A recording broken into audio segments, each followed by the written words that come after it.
Bonjour chers internautes, c'est Il Pastore pour une vidéo sur un texte écuménique, accord entre la communion anglicane et l'Église catholique romaine, ministère et ordination, accord de Canterbury, 1973, qui s'inscrit dans cet élan, ce travail écuménique lancé au départ par le pape Paul VI et l'archevêque de Canterbury Michael Ramsay en 1966, particulièrement à l'occasion de leur rencontre et de leur déclaration commune du 24 mars 1966 à Saint-Paul-hors-les-Murs à Rome. Cela a été suivi par le rapport de Malte, texte qui donne beaucoup de recommandations. 1968, 2 janvier, le rapport de Malte. Ensuite, un texte sur l'Eucharistie a été rapporté par cette commission mixte anglicane catholique romain le 7 septembre 1971, appelé aussi document de Windsor sur la doctrine eucharistique. Le dialogue s'est poursuivi pour aborder encore d'autres questions, notamment des questions difficiles de divergence, par exemple la question du ministère. C'est le document que nous allons voir brièvement. Ministère et ordination. Cela s'inscrit dans une première phase de dialogue mondial entre anglicains et catholiques romains, et cela s'appelle Arsic I, première phase, Arsic parce que Anglican Roman Catholic International Commission. Voilà, donc la commission internationale anglicane et catholique romaine, ce travail commun nous donne plusieurs textes importants. C'était la première phase. Là, aujourd'hui, en 2021, nous sommes dans la troisième phase de dialogue entre la communion anglicane et l'Église catholique romaine.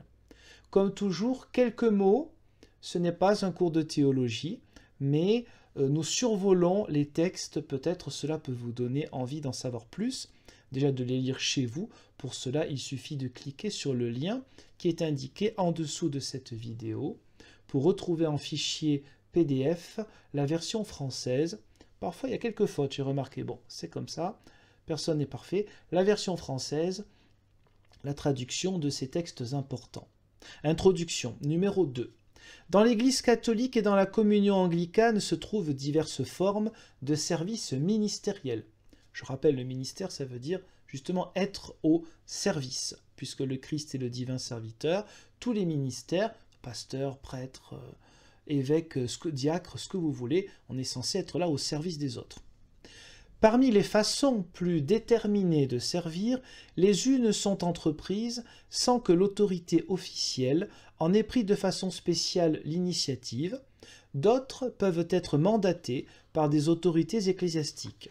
Le ministère, impliquant ordination, ne peut être bien compris que situé dans ce cadre plus large de la variété des ministères, tous œuvrent d'un seul et même esprit. Donc l'ordination, c'est ce moment d'imposition des mains avec invocation du Saint-Esprit sur celui qui est en train de devenir donc un nouveau prêtre, révérend, comme on veut, aussi évêque, avec aussi le ministère des diacres qui est différent selon la compréhension catholique romaine, anglicane et des autres églises protestantes. Grand 1. Le ministère dans la vie de l'Église. Extrait. La communion de l'homme avec Dieu et des hommes entre eux suppose leur réconciliation. Cette réconciliation, accomplie par la mort et la résurrection de Jésus-Christ, se réalise dans la vie de l'Église par cette réponse qu'est la foi. Alors que l'Église est encore sur la voie de sa sanctification, elle n'en a pas moins pour mission d'être l'instrument par lequel la réconciliation en Christ est proclamée, son amour manifesté et les moyens de salut offerts aux hommes. Voilà. C'est-à-dire que l'Église est imparfaite, elle le sera toujours, mais elle essaie quand même de s'améliorer avec la grâce de Dieu, et on a forcément besoin d'êtres humains imparfaits pour apporter aux autres, déjà au sein de l'Église et pour l'extérieur de l'Église, pour apporter aux autres eh bien, des paroles de réconciliation, des gestes de réconciliation, et par exemple la Sainte Seine ou l'Eucharistie, qui est un sacrement, eh bien, permet aussi de vivre personnellement et avec les autres, c'est aussi une responsabilité, eh bien, la réconciliation avec Dieu et avec les autres qui nous est proposée et demandée. Un peu plus loin, le numéro 5, extrait. Au moins pour l'époque des épîtres pastorales, c'est-à-dire une partie des lettres qui sont dans le Nouveau Testament, et de la première épître de Saint Pierre, on peut discerner l'existence de certaines fonctions ministérielles sous une forme plus précise. Les données suggèrent qu'avec la croissance de l'Église, l'importance de certaines fonctions a conduit à les attribuer à des membres bien déterminés de la communauté. C'est-à-dire qu'à travers le temps, le côté un peu flou que nous pouvons trouver, pas partout, mais dans quelques lettres du Nouveau Testament, sur des ministères qui n'étaient pas encore clairement institués, c'était le début, avec le temps, forcément, les choses se sont précisées par diverses spécialités, on va dire, d'engagement au service des autres au sein de l'Église. Un peu plus loin, alors que les premières églises missionnaires n'étaient pas une constellation inorganique de communautés autonomes, nous n'avons cependant pas de preuve que, dans la période primitive, des évêques ou des presbytres aient été nommés partout. Oui, presbytre, c'est le mot grec presbyteros, ou presbyteroi au pluriel, qui signifie ancien. Ce mot, au fur et à mesure, s'est changé pour transformer par prêtre. Et selon les églises, eh bien, la gouvernance, l'autorité, les ministères sont assez divers parce qu'il y a plusieurs interprétations possibles du Nouveau Testament, tout n'étant pas clarifié à l'époque du Nouveau Testament. Ceci explique la diversité des manières d'être de l'Église universelle, certains ayant des évêques, d'autres considérant que le ministère d'évêque, épiscopos, celui qui veille sur ou celui qui surveille, ça dépend comment on traduit du grec, eh bien, peut se vivre soit personnellement, un évêque, soit de manière collégiale, c'est-à-dire un conseil, par exemple un conseil régional dans la tradition réformée. Numéro 2, grand 2, le ministère impliquant ordination. Numéro 7, au sein de ce grand 2, extrait. Le ministère impliquant ordination vise à être au service de ce sacerdoce de tous les fidèles. Là, nous avons une thématique importante écuménique qui vient de Vatican II. Sacerdoce de tous les fidèles ou sacerdoce des baptisés, sacerdoce commun des baptisés, reprend d'un vocabulaire de Vatican II qui n'est pas fait par hasard. C'est une manière très écuménique de présenter à l'époque du Concile Vatican II, 1962-1965, une vision des baptisés comme tous engagés dans une forme de prêtrise, la prêtrise du Christ, qui est vécue aussi par les baptisés, même ceux qui ne sont pas prêtres. C'est aussi une grande avancée écuménique, ce genre de vocabulaire, par rapport à tout le protestantisme. Chaque baptisé est prêtre dans le sens qu'il est à égalité devant Dieu. Ça, c'est le sacerdoce universel du côté protestant. Là, nous avons quand même une notion qui nous rapproche. Comme toute communauté humaine, l'Église a besoin d'un centre directeur et unificateur. L'Esprit Saint y pourvoit par le ministère impliquant ordination. Une manière aussi de parler qu'on a besoin d'incarnation. C'est-à-dire qu'il y a des principes, comme pour tout. Il y a des principes, mais il faut des personnes quand même qui ne seront pas parfaites. Mais on a besoin de personnes qui incarnent un petit peu certaines choses dans l'Église. L'exercice du ministère, il est là aussi. Et tout le monde n'a pas les mêmes charismes et les mêmes dons, c'est pourquoi il y a plusieurs ministères et des personnes qui sont engagées dans l'Église, certains plutôt pour, par exemple, la catéchèse, d'autres pour la diaconie, c'est-à-dire le service des personnes les plus fragilisées socialement ou autres, et puis ceux qui ont un peu plus le ministère de la prédication et des sacrements, les pasteurs, etc. Dans la diversité de la vie de l'Église, toujours numéro 7, il doit discerner ce qui vient de l'Esprit et doit promouvoir son unité. Donc c'est un ministère qui doit savoir d'où il vient. Quand on a un ministère ordonné dans l'Église, il y a deux choses. Il y a le fait que ce n'est pas seulement notre volonté, mais qu'on se sent porté et poussé dans le bon sens du terme par le Saint-Esprit. De notre côté, on a besoin de l'Église comme institution pour discerner si c'est une vraie vocation ou si on va dans le mur, quoi. Un peu plus loin, le numéro 9. La responsabilité de supervision épiscopé. Je vous dis tout à l'heure, ce mot grec signifie veiller sur ou surveiller. Donc là, on traduit par supervision. L'évêque, il est là pour faire de la supervision. La responsabilité de supervision est un élément essentiel du ministère impliquant ordination. Cette responsabilité suppose la fidélité à la foi apostolique, c'est-à-dire ce que l'Église croit dans son ensemble depuis le départ, particulièrement avec le credo, le symbole des apôtres, des choses comme ça. La foi apostolique, c'est surtout le Nouveau Testament, bien sûr. La mise en œuvre de cette foi dans la vie de l'Église d'aujourd'hui et sa transmission à l'Église de demain. Les presbytres, on pourrait comprendre en forme de prêtres ou de révérends, sont adjoints à l'évêque dans cette supervision de l'Église et dans le ministère de la parole et des sacrements. Ils reçoivent autorité pour présider l'Eucharistie et absoudre. Absoudre, ça ne veut pas dire que c'est l'évêque ou le prêtre qui donne le pardon. Il proclame le pardon qui vient de Dieu. Bien que n'ayant pas reçu les mêmes pouvoirs, les diacres sont associés aux évêques et aux presbytres dans le ministère de la parole et des sacrements. Ils aident à la supervision.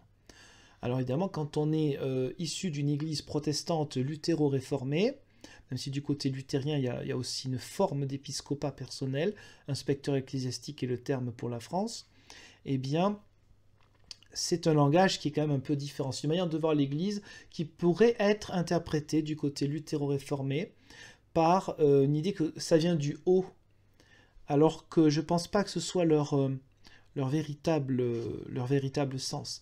L'évêque, ça ne vient pas du haut, mais on est tellement habitué à une vision historique, assez hiérarchique aussi du côté catholique romain, qui n'a pas toujours montré le sens du service, comme dans toute église d'ailleurs, mais plutôt un sens de pouvoir selon les époques et les endroits, que lorsqu'on entend évêque, on peut penser tout de suite « Ouh là là, ça vient d'en haut ». Et je pense que c'est une manière peut-être biaisée de voir les choses. Numéro 10. Les ministres ordonnés étant ministres de l'Évangile, toute composante de leur ministère de supervision est rattachée à la parole de Dieu. Pour rappeler que ce n'est pas un monde clérical sacré qui correspondrait à une forme d'élite, une super aristocratie. Non, pas du tout. Ce sont des serviteurs de l'Évangile. Avant tout, c'est lui qui fonde l'Église et qui apporte diverses interprétations, notamment de ce qu'est un prêtre, un pasteur, un évêque, etc., un diacre. Numéro 10, un peu plus loin. Dieu ne se soucie pas seulement du bien de l'Église, mais aussi de celui de toute la création. Les ministres doivent donc aussi engager leur communauté dans un service de l'humanité. L'Église et les hommes doivent être continuellement remis sous la direction de la foi apostolique. Donc l'Église dans son ensemble, et c'est pour ça qu'il y a aussi des gens qui incarnent aussi pour la connaissance théologique qui est la leur, forcément après les études de théologie que fait un futur pasteur, futur prêtre et évidemment futur évêque, cela permet d'être rattaché aussi à toute une histoire et à la communion de l'Église universelle par les connaissances théologiques, car tout prêtre ou tout pasteur ou révérend doit être aussi un ministre de l'unité, pas simplement l'unité de sa paroisse ou de son diocèse, mais l'unité de toute son Église. Donc c'est important de le rappeler. Pour ça, il y a besoin d'incarnation, de personnes précises. En tout cela, la vocation ministérielle implique une responsabilité à l'égard de la parole de Dieu, appuyée sur une prière constante. Référence à Acte 6, verset 4. Numéro 11. Le rôle des ministres dans la célébration des sacrements ne fait pas nombre avec leur responsabilité de ministre de la parole. C'est tout à la fois dans la parole et dans les sacrements que les chrétiens rencontrent la parole vivante de Dieu. Là encore, on a un vocabulaire qui reprend bien de Vatican II. Pour le dire autrement, ce vocabulaire-là permet à l'Église catholique romaine de se rendre plus proche des églises de la Réforme, sans perdre pour cela sa propre identité. Redécouverte de l'importance biblique dans l'Église catholique romaine, redécouverte du côté sacramentel, notamment de la Sainte Seine, de l'Eucharistie, du côté protestant. Les deux se rejoignent petit à petit.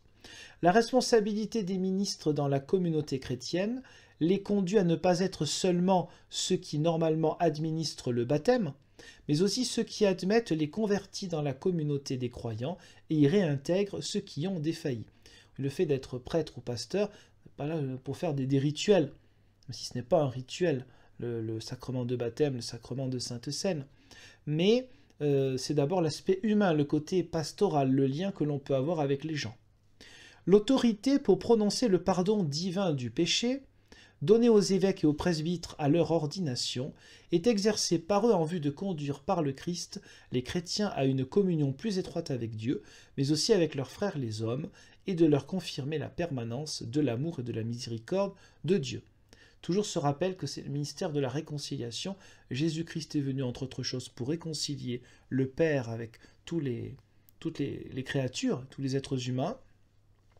Donc, quand on est prêtre ou pasteur ou évêque, le but premier n'est pas de faire des gestes, des actes religieux, mais en fait de rappeler d'une manière symbolique, sacramentelle, par les paroles, par l'action quotidienne, cette réconciliation qui est un appel de Dieu pour tous les êtres humains. C'est ce que nous lisons notamment dans le numéro 12, extrait. La proclamation de la réconciliation en Jésus-Christ et la manifestation de son amour réconciliateur relève de la mission permanente de l'Église. L'acte central du culte, l'Eucharistie, est le mémorial de cette réconciliation et nourrit la vie de l'Église en vue de l'accomplissement de sa mission.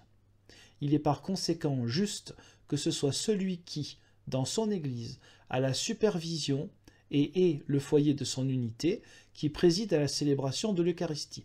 Donc s'il y a un évêque, c'est lui qui préside, s'il y a un prêtre, c'est lui qui préside, ou révérend. Ça, c'est une manière de voir très catholique romaine et anglicane. On porterait beaucoup de nuances sur la personne, l'officiant, qui célébrera le culte et la Sainte Seine d'un point de vue luthérien et d'un point de vue réformé. Ce qui n'enlève pas du tout la communion pleine et entière qui existe depuis 1973, par exemple, en Europe, grâce à la Concorde de Leuenberg, entre déjà luthériens et réformés, et plus tard d'autres textes avec les anglicans, cette communion qui est réelle, de reconnaissance totale des sacrements et des pasteurs, et voilà, entre les églises anglicanes, luthériennes et réformées. Et d'autres encore, selon les endroits et le temps qui avance. Numéro 13, extrait. Ainsi, parce que l'Eucharistie est centrale dans la vie de l'Église, c'est dans sa célébration qu'est perçue le plus clairement la nature essentielle du ministère chrétien, quelle que soit la façon dont on l'exprime. En effet, dans l'Eucharistie, l'action de grâce est rendue à Dieu, l'évangile du salut est proclamé par la parole et le sacrement, et la communauté est tissée ensemble comme un seul corps en Jésus-Christ. Les ministres chrétiens sont membres de cette communauté rachetée. Rappelez qu'ils sont membres de cette communauté rachetée, c'est-à-dire qu'ils ne sont pas à part, ils ne sont pas au-dessus des autres. Non seulement les ministres par le baptême participent au sacerdoce du peuple de Dieu, vous vous rappelez ce qui était dit tout à l'heure sur la question du sacerdoce donc des chrétiens, un sacerdoce commun, mais ils sont, tout particulièrement quand ils président l'Eucharistie, les représentants de l'Église tout entière. Voilà. Ils incarnent l'Église, l'institution Église, accomplissant sa vocation sacerdotale d'offrande de soi-même à Dieu comme un vivant sacrifice. Référence à Romains 12, verset 1. Le point maintenant numéro 3, qui est le dernier point de ce document important sur le ministère et l'ordination de 1973. Vocation et ordination. Numéro 14, extrait. Puisque le ministère est dans et pour la communauté, et parce que l'ordination est une action dans laquelle toute l'Église de Dieu est impliquée, cette prière et cette imposition des mains s'insèrent dans une célébration eucharistique. Une question très logique finalement, le don de soi, la réconciliation, tout cela est lié. Donc lorsqu'il y a ce geste d'imposition des mains, ce moment appelé ordination, que d'autres églises pourraient appeler reconnaissance de ministère, bien que dans l'ordination, il y a un côté reconnaissance de ministère, et au passage, le fait que dans les églises de la Réforme, comme l'église anglicane, ne considère pas l'ordination comme un sacrement, on peut avoir le même mot avec une différence d'approche entre chrétiens de la Réforme et catholiques romains. L'ordination, c'est rentré dans l'ordre de l'Église. C'est-à-dire que déjà on ne devient pas prêtre ou pasteur ou évêque en se ramenant comme ça le dimanche matin à un culte en disant coucou, je suis pasteur ou révérend ou évêque selon les églises. Cela implique vocation interne, appel du Saint-Esprit, vocation externe, j'ai déjà évoqué cette question, reconnaissance de l'Église, discernement de commission des ministères par exemple. Et puis cela donc implique toute l'Église, quels que soient les ministères, ou même les gens qui n'ont pas ce ministère ordonné, vont être dans un ordre. Ce n'est pas être séparé, c'est juste être membre de l'Église et aussi accepter particulièrement et mettre en pratique les décisions, l'ordre, l'autorité dans l'Église. Par exemple, décision des synodes ou des conciles, selon l'Église à laquelle on appartient. Numéro 15, donc l'ordination, ce n'est pas, pour les anglicans comme tous les chrétiens de la Réforme, un sacrement, un bonus en plus, une grâce en plus, mais c'est faire partie d'un ordre de l'Église avec ses règles, avec ses institutions. Donc on peut utiliser le mot ordination en étant protestant sans qu'il y ait ce caractère sacramentel qui est la doctrine catholique romaine ou orthodoxe. Et ce mot peut aussi nous rapprocher, bien qu'il y ait des petites différences d'approche. Numéro 15 extrait. De même que le Christ s'est uni de façon inséparable son Église, et que Dieu appelle tous les croyants à être ses disciples pour toute leur vie. Ainsi les dons et l'appel de Dieu à ses ministres sont irrévocables. C'est pourquoi en chacune de nos deux Églises, l'ordination ne peut être réitérée. C'est-à-dire que même s'il y a un arrêt d'un prêtre ou d'un révérend, je prends le mot révérend, là il marque presbytre, mais le mot révérend est un peu plus connu pour nos frères et sœurs anglicans, eh bien, on peut arrêter quelques années, et puis on ne va pas avoir une nouvelle ordination après avoir arrêté, je ne sais pas, 10 ans de ministère. C'est quelque chose qui se fait une seule fois. Numéro 16, presbytres et diacres sont tous deux ordonnés par l'évêque. À l'ordination d'un presbytre, les presbytres présents se joignent à l'évêque pour l'imposition des mains, signifiant ainsi la nature participée de la mission qui leur est confiée. À l'ordination d'un nouvel évêque, d'autres évêques imposent les mains sur lui au moment où ils demandent le don de l'esprit pour son ministère et le reçoivent dans leur collégialité ministérielle. Parce qu'ils ont la charge de la supervision sur d'autres églises, cette participation à son ordination signifie que le nouvel évêque et son église sont dans la communion des églises. De plus, puisqu'ils représentent leurs églises dans la fidélité à l'enseignement et à la mission des apôtres, et parce qu'ils sont membres du collège épiscopal, leur participation assure en outre la continuité historique de cette Église avec l'Église apostolique et de son évêque avec le ministère apostolique originel. Là, il y aurait sûrement des choses à dire sur le côté originel, mais ce qui est important là, c'est de voir, pas simplement au niveau du vocabulaire, mais au niveau des traditions, de l'ordination, de la vision des choses entre évêque, bon il marque presbytre, le mot c'est pas très joli en français, hein. On va dire prêtre ou révérend, évêque, prêtre et diacre, ce sera peut-être moins bien traduit mais plus compréhensible. Évêque, prêtre et diacre, et on voit là une proximité très forte entre catholicisme et anglicanisme. Ce qui est dit d'ailleurs dans la conclusion, nous y venons, c'est le numéro 17 extrait. Nous sommes pleinement conscients des problèmes résultant du jugement porté par l'Église catholique romaine sur les ordres anglicans. Oui, c'est une question qui n'est pas encore posée là. L'Église catholique romaine, à la fin du XIXe siècle, c'était le pape Léon XIII, ils ont fait une enquête, non pas criminelle, mais une enquête pour savoir si la succession, on va dire, des prêtres, des évêques particulièrement chez les anglicans, était reconnue comme une véritable succession apostolique, c'est-à-dire si cette chaîne-là n'était pas coupée par la réforme, par les schismes, mais si cette chaîne-là était tout à fait en lien avec l'origine. Et donc ils ont, dans leur conclusion, considéré que non, l'Église catholique romaine ne peut pas considérer que la succession apostolique chez les anglicans soit préservée. Elle considère que cela a été préservé dans les églises orthodoxes, entre autres, mais pas dans la communion anglicane. Donc c'est un problème. Ce texte-là qui est court, que nous venons de voir très rapidement, n'évoque évidemment pas toutes les questions et tous les problèmes qui peuvent exister, par exemple le ministère des femmes, au fait d'être diacre, prêtre et évêque ensuite dans la communion anglicane. Mais déjà c'est une avancée. Nous lisons ceci. Un accord sur la nature du ministère doit précéder tout examen d'une reconnaissance mutuelle des ministères. Ça veut dire qu'il faut encore un petit peu avancer sur comment on comprend ce qu'est un prêtre, un évêque, un diacre et les autres ministères. Mais dans tous les cas, ce texte-là a permis d'avancer sur cette question qui est une question délicate, de différence, voire d'opposition depuis le XVIe siècle.